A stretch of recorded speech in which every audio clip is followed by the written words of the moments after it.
ఇక రేపటి నుంచి జరగాల్సిన తెలంగాణ ఆర్టీసీ కార్మికుల సమ్మె వాయిదా పడింది. మంత్రి పొన్నం ప్రభాకర్ తో ఆర్టీసీ జేఏసీ చర్చలు సఫలం కావడంతో సమ్మెను వాయిదా వేస్తున్నట్లు ప్రకటించారు. తమ డిమాండ్లకు ప్రభుత్వం సమ్మతించడంతో సమ్మె వాయిదా వేస్తున్నట్లు తెలిపారు.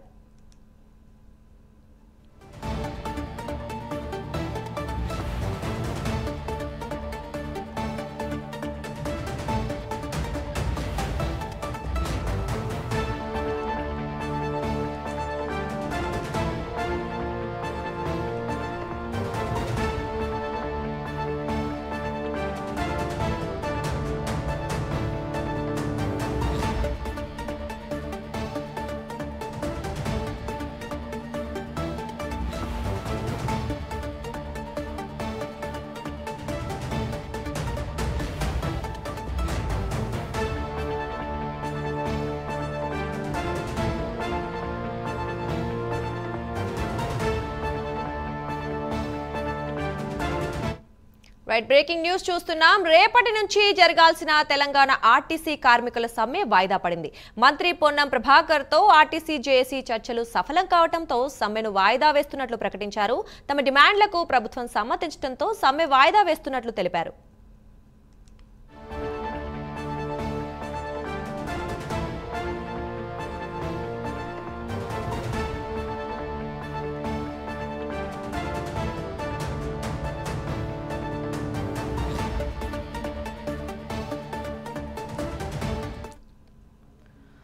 ఇక రేపటి నుంచి జరగాల్సిన తెలంగాణ ఆర్టీసీ కార్మికుల సమ్మె వాయిదా పడింది. మంత్రి పొన్నం ప్రభాకర్ తో ఆర్టీసీ చర్చలు సఫలం కావడంతో సమ్మెను విరమిస్తున్నట్లుగా చెప్పారు. ఇక ఇదే విషయం గురించి మరింత సమాచారం మా కరెస్పాండెంట్ అజీమ్ అందిస్తారు. అజీమ్ చెప్పండి, ప్రభుత్వంతో ఆర్టీసీ చర్చలు అయితే సఫలమైందంటున్నారు, అంటే వీళ్ళ డిమాండ్లకు ఒప్పుకుందంటున్నారు. ఎటువంటి డిమాండ్స్ చేశారు, మరి ప్రభుత్వం ఎన్నిటికీ ఆమోదం తెలిపింది? సచివాలయంలో ఏదైతే మంత్రి పొన్నం ప్రభాకర్ తో ఆర్టీసీకి సంబంధించినటువంటి జేఏసీ అలాగే కార్మిక సంఘాల నేతలందరూ కూడా ఏదైతే చర్చలో పాల్గొన్నారు, ఈ చర్చలో పాల్గొన్నటువంటి సమయంలో పొన్నం ప్రభాకర్ పదే పదే కూడా ఏదైతే సమ్మె అనుకుంటున్నారో ఆ సమ్మెను మొదటగా అయితే ఖచ్చితంగా నిలిపివేయాలని చెప్పి కూడా ఏదైతే విజ్ఞప్తి చేస్తూ వచ్చారు. సో ప్రభుత్వం మీ సమస్యలు వినడానికి సిద్ధంగా ఉంది, మీ డిమాండ్స్ ని పరిష్కరించడానికి సిద్ధంగా ఉంది, అయితే ఒక్కొక్కటిగా పరిష్కరిస్తామని చెప్పి పొన్నం ప్రభాకర్ చెప్పుకొచ్చినట్టు కూడా మనకు తెలుస్తుంది. అయితే సంఘాలు కోరినటువంటి డిమాండ్స్ ఏవైతే ఉన్నాయో వాళ్ళ డిఏలు కావచ్చు, టీఆర్లు కావచ్చు, టీసీఎస్ కావచ్చు, ఇవన్నీ ఏవైతే డిమాండ్స్ వారు ప్రభుత్వం ముందు అయితే పెట్టారో ఈ పెట్టిన డిమాండ్స్ అన్నింటినీ కూడా ఒక్కొక్కటిగా ప్రభుత్వం ఖచ్చితంగా నెరవేరుతుందని చెప్పి కూడా ఏదైతే పొన్నం ప్రభాకర్ చెప్పారు. ఎందుకంటే ఇప్పటికే ముఖ్యమంత్రి సిద్ధంగా ఉన్నారు, నేను ఎప్పుడు పడితే అప్పుడు నాతో చర్చించడానికి సిద్ధంగా ఉన్నానని ఇప్పటికే కార్మిక సంఘాలకు చెప్పుకుంటూ వస్తున్నాను. సో ఈ నేపథ్యంలోనే అటు జరిగినటువంటి సమావేశంలో ఏదైతే ఆర్థిక సమస్యలపై ముఖ్యమంత్రి గారితో మాట్లాడి కేబినెట్ చర్చించి ఒక నిర్ణయం తీసుకుంటామని చెప్పి కూడా ఏదైతే పొన్నం ప్రభాకర్ ఏదైతే ఆర్టీసీ జేఏసీ కార్మిక సంఘాలకు ఏదైతే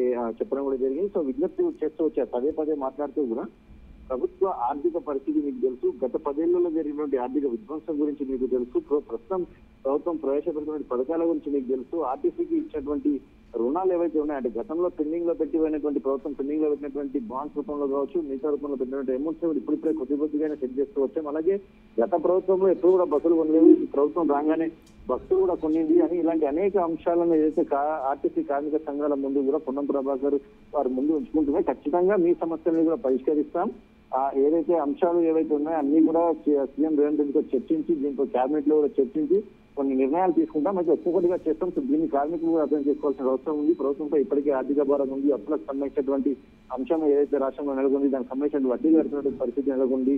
సో ఇలాంటి అనేక అంశాలు ఏదైతే పొన్నం ప్రభాకర్ కూడా కార్మిక సంఘాలకు సంబంధించిన నేతల దృష్టికి తీసుకెళ్లడంలో సక్సెస్ అయ్యారు. టీజీఎస్ ఆర్టీసీ ఉద్యోగులకు 2013 నుండి చెల్లించాల్సిన బాండ్ మొత్తంలో చెల్లించిన 400 కోట్ల రూపాయల గురించి కూడా ఏదైతే పొన్నం ప్రభాకర్ గుర్తు చేశారు. అలాగే 2017 పే స్కేల్ 21% ఇచ్చింది, సంవత్సరానికి 400 కోట్ల భారం ప్రభుత్వానికి పడుతుంది. సో పిఎఫ్ ఆర్గనైజేషన్ సుదీర్ఘకాలం పెండింగ్ లో ఉన్నటువంటి 1039 కోట్లకు సంబంధించిన అంశంపై కూడా, అలాగే నెలవారీ పిఎఫ్ కాంట్రిబ్యూషన్ జనవరి 2024 నుండి క్రమం తప్పకుండా చెల్లించబడుతుందని చెప్పి కూడా ఏదైతే ఆర్టీసీకి సంబంధించిన కార్మిక సంఘాలకు చెప్పడం కూడా జరిగింది. ఇక చాలా కాలంగా పెండింగ్ లో ఉన్న టీసీఎస్ బకాయిలు ఉద్యోగులకు 340 కోట్ల రూపాయలు కూడా చెల్లించామని చెప్పి కూడా పొన్నం ప్రభాకర్ గుర్తు చేశారు. సో ఆర్టీసీలో కొత్తగా ఏదైతే నియామకాలు చేపడతాం, ఇలా ఆర్టీసీని బలోపేతం చేసే దిశగా వెళ్తున్నాం. ఈ సమయంలో సమ్మె చేసినట్టయితే ఖచ్చితంగా ఏదైతే మరింత వెనకబడిపోతుంది, వ్యవస్థ కుప్పగోలిపోతుంది, ఆర్టీసీ భారీ నష్టాలకు వెళ్లిపోతుంది, ఇలాంటి అనేక అంశాలు చెప్పుకుంటూనే రాష్ట్ర ఆర్థిక పరిస్థితి కొద్దిగా మెరుగుపడుతుంది. సో ఈ నేపథ్యంలో మీరు సమ్మె చేసినట్టయితే మాత్రం ఖచ్చితంగా ఆర్టీసీ వ్యవస్థ కుప్పవలిపోతుంది, రాష్ట్ర ప్రభుత్వంపై ఆర్థిక భారం పడుతుంది. సో ఈ నేపథ్యంలో ప్రభుత్వం చెప్పినటువంటి